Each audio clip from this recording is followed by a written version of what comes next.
It's me, Jenisha Stanley again, and welcome back to the Rainbow Bay YouTube channel. Today we are going to review the book, Where Is Niagara Falls? This book was written by Megan Stine. It was illustrated by Tim Foley. This book has 9 chapters and 108 pages, including the timeline of Niagara Falls and the world. Nobody knows the exact year Niagara Falls was formed. Most people think it was formed 10,000 years ago in 8000 BC. The earth was covered with ice around that time. It dug deep holes and formed the Great Lakes. Some of the ice carved out the Niagara River. There was a big cliff where the water fell down, and which is what created the falls we know today, Niagara Falls. The first people to discover Niagara Falls were Native Americans, the first people that lived in North America. We don't know what they did, but we sure can imagine. Maybe some people think they used canoes and paddled down the Niagara River, and suddenly they heard a huge waterfall. Some of them might have got to safety. Some of them may have gone over the falls and died. And then in 1678, a French priest named Father James Hennepin came to visit Niagara Falls. It was so big that he started praying and trembling. He said he was seized with horror. After Father Hennepin got home, he wrote about Niagara Falls. He called it the most beautiful and at the same time the most frightful cascade in the world. He said the sound of it was more terrible than thunder. Once the Canadian governor visited Niagara Falls along with his wife. The Canadian governor's wife wanted to see Niagara Falls, and they made a ladder. This time, it was a bunch of logs tied together with grapevines. She climbed down and saw it with skirts. And this man named Augustus Porter bought a lot of land on the American side of Niagara Falls, including an island called Goat Island. It was named for the goats that once lived there. It made it look it was very beautiful because of the mist that came from the falls. Goat Island separated 2 waterfalls that make up Niagara Falls. Horseshoe Falls, sometimes called the Canadian Falls, and American Falls. And once, when Porter's daughter was in Europe, someone asked her if she had seen Niagara Falls. "I own them," she replied. And then on the same time, a man named William Forsyth bought land on the Canadian side of Niagara Falls. He built a hotel called the Pavilion Hotel so people could stay there for a few days and also get a great view of Niagara Falls. There was a boat called the Maid of the Mist that started coming a few years after the Pavilion Hotel was built. It is called the Maid of the Mist because it rode through the mist of Niagara Falls. If you have to wear a rain poncho with a hood, is because if you didn't use it, you would get soaked. Did you know that Niagara Falls is not made of 1 but 3 waterfalls? This is the biggest one, Horseshoe Falls, then the second biggest, American Falls, and then another one called Bridal Veil Falls.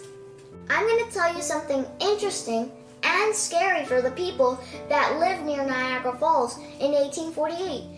On March 29th, 1848, just after midnight, Niagara Falls suddenly went dry. People were used to the sound of rushing water that they woke up because of the silence. They could walk right across the dry riverbed. And they went to church and prayed. They thought the world would end. And suddenly, Niagara Falls was back in business that morning. The world wasn't going to end after all. Do you know why Niagara Falls went dry? Because of an unusually strong wind that blew chunks of ice near the lake where the Niagara River was. So it blocked the water from getting into the river, and that's how it gone dry. Did you know that Niagara Falls sometimes becomes frozen solid because of unusually low temperatures? People can ice skate right across or even walk right across the frozen falls. It is really odd. That used to happen a lot until the 1950s. I'm going to tell you about a few interesting people. Number 1, the Hermit of Niagara. In 1829, a young man named Francis Abbott arrived at Niagara Falls. He was carrying a flute, some books, and a few blankets. He was allowed to live on a small log cabin on Goat Island for 2 years. He was called the Hermit of Niagara because he liked hanging near Niagara for up to 15 minutes. Unlike a bar or something, he liked walking near the gap in Niagara Falls. In 1831, a ferry boatman saw him go under the water, but he never came back up. His body was found in the river 11 days later. I'm going to tell you about another person named Sam Patch, a crazy one. He loved jumping down from waterfalls. He is called the Jersey Jumper. At exactly October 17th, 1829, at 3 o'clock, he would jump down into Niagara Falls. The platform was 100 feet above the falls. He took off his shoes, kissed a flag, and jumped. He's dead! People screamed. Suddenly, a minute later, his head came up, bobbing in the water. Somehow he had survived that crazy jump into Niagara Falls. The next daredevil I'm going to tell you about is a French tightrope walker named Blondin. Blondin visited Niagara Falls in 1858. After taking one look at the falls, he thought he could actually walk across Niagara Falls on a tightrope the next year. He told everybody what he was going to do. He not only walked across Niagara Falls, he did flips. He somersaulted. He bounced on a chair. He carried his manager across it. He walked across it blindfolded. He also cooked an egg on the stove and lowered it to a tour boat waiting underneath him. I'm going to tell you about the next person. It's not a boy, but a girl, a 63-year-old woman. Her name is Annie Edson Taylor. It's crazy going over Niagara Falls in a barrel. She designed it, she named it Maid of the Mist, after the boat that takes everyone near Niagara Falls. Then she was floating down along the Niagara River for 30 minutes, and suddenly she heard it. She was gonna fall over, and she had to hold on for her dear life. "Oh Lord," she said as she fell.